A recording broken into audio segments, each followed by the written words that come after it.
ok asalaamaaleykum asalaamaaleykum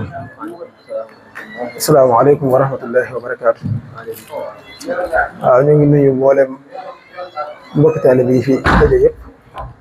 te di leen siyaar di leen dokkeel bu baax di leen jaajëfal ci seen taxawaay di leen ñu ñaan suñu borom subhanahu wa taala mu doon leen ay tawfeex bu baax a baax. ñoo ngi jiital ci nuyoo bi xalifa général des mourides muy Sëriñ Muntaxa Mbakke ko ñaan suñu borom yokk ko ay fan ak wér-gu-yaram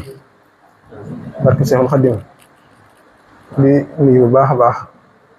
ku sëriñ Sëriñ Mbakke alhamdulilahi ko ñaan suñu borom dolli ko ay leer ki ngërëm te tax ñu ci barkeem ñu leen siyaare bu baax di wane ne rek maanaam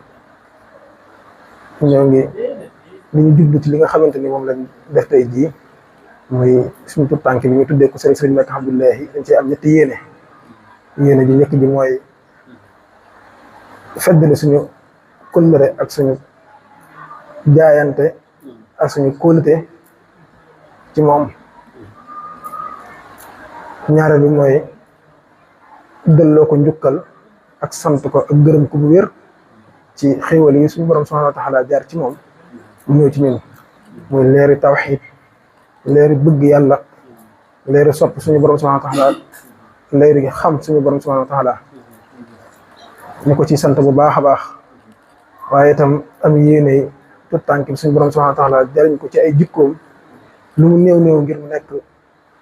lu koy taxa mucc adduna ak alaxira tax koo jariñu adduna ak alaxira loolu nag yàlla na ko suñu borom subhanahu wa taala def. waaw di leen siyaar bu baax di leen dokkeel di leen jaajëfal bu baax a baax seen taxawaay kenn ku nekk rek ñoo ngi lay delloo njukkal bu baax a baax daal jëf ji ngeen jëf nii am nañ ci mbégte lool suñu xol sedd na ci. leen ñaanal suñu borom subhanahu wa taala mu doon leen dimbal bu baax a baax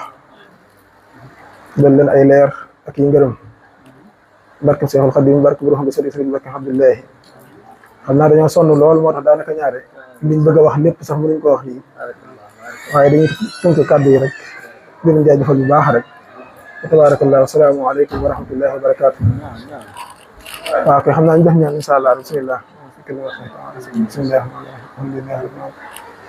إياك نعبد وإياك نستعين اهدنا الصراط المستقيم صراط الذين أنعمت عليهم غير المغضوب عليهم ولا الضالين وتهتدي كل من كل فاتح وتهنا كل من كل فاتح وصالحين اللهم صل على سيدنا محمد الفاتح لما أغلق